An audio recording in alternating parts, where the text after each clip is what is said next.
Mababad muna natin sa kalamansi toyo sandali yung manok. Lagyan natin paminta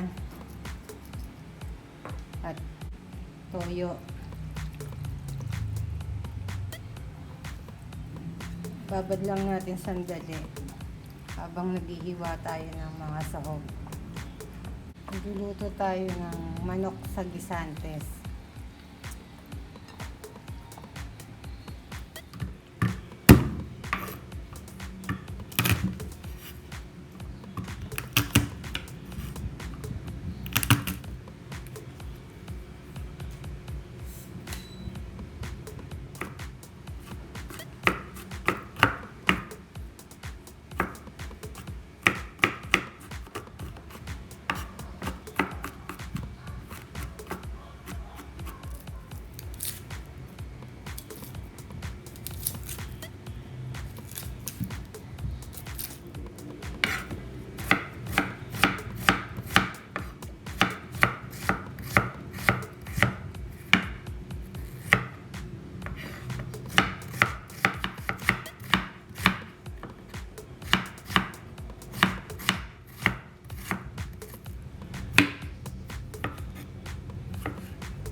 Po ang sahog ng chicken Gisantes.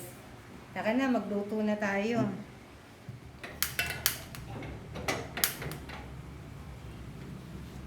Magandang gabi mga mamita, ate, saka kuya. Luluto tayo ngayong gabi ng manok sa Gisantes. Bawang. Nagigisa tayo ngayon ng bawang. Sunod na natin ang sibuyas.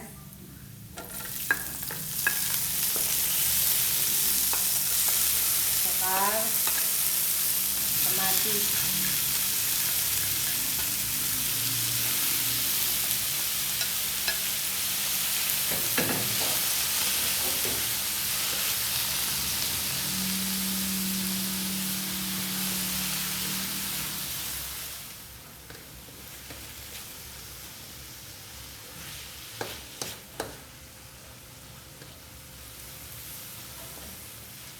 Gigisa natin mabuti hanggang sa lumata yung sibuyas sa kamatis.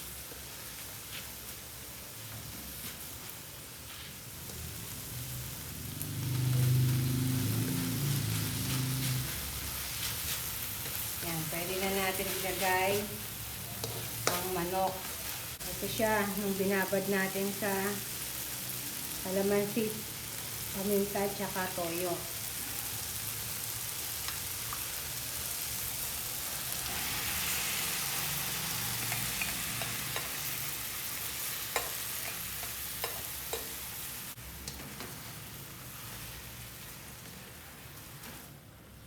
Haluin lang natin mabuti at tatakpan natin para masangkot siya.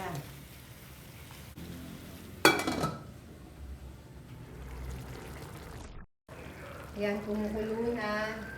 Haluin natin.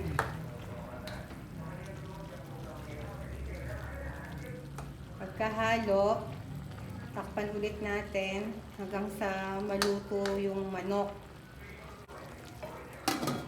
Pwede na yung manok. Yan. medyo luto na siya, pwede na natin ilagay yung sahog natin. Patatas, carrots, bell pepper, tsaka itong green peas.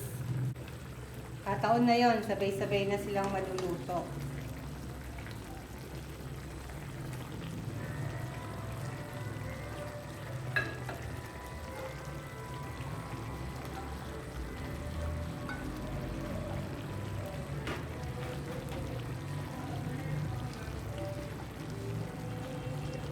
Lagyan natin ng paminta. Kasi parang kulang yung paminta kanina eh. Haluin natin. At takpan ulit. Mamaya, naglagyan natin siya ng toyo pa. Kasi maputla eh. Tayin lang natin kumulo.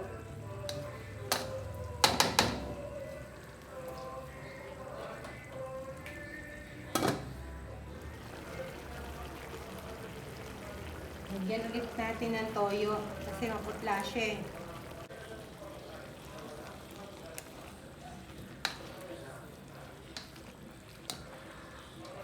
Lagyan pa ulit natin.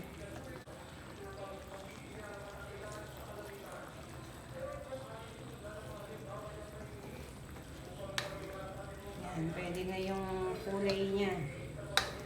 Pakuluin natin kasi hilaw pa din naman yung manok niyan, tsaka yung patatas natin, tsaka carrots. Panulit natin siya, hayaan natin kumulo. Nanulit natin. Ayan, ganda na ng kulay niya. Titikman natin kung okay na yung lasa niya.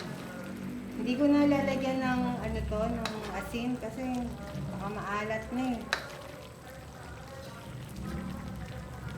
Tikman natin kung kulang pa sa alat.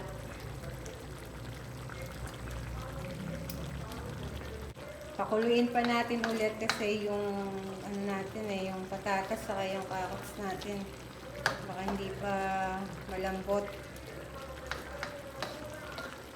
Tatakpan ulit natin siya. Kahit mga 5 minutes siguro. Pwede na siya. Pwede na to. Luto na siya. Pati yung mga gulay niya. Malambot na din. Pwede nang kumain. Mga mamita. Handa ang pinggan. Nakasain na ako. Kumain na tayo. Mamita, magsasandok na ako at kami kakain na. Kain na rin kayo. Ayan na po ang aking manok sa Gisantes. Tara, kain na tayo.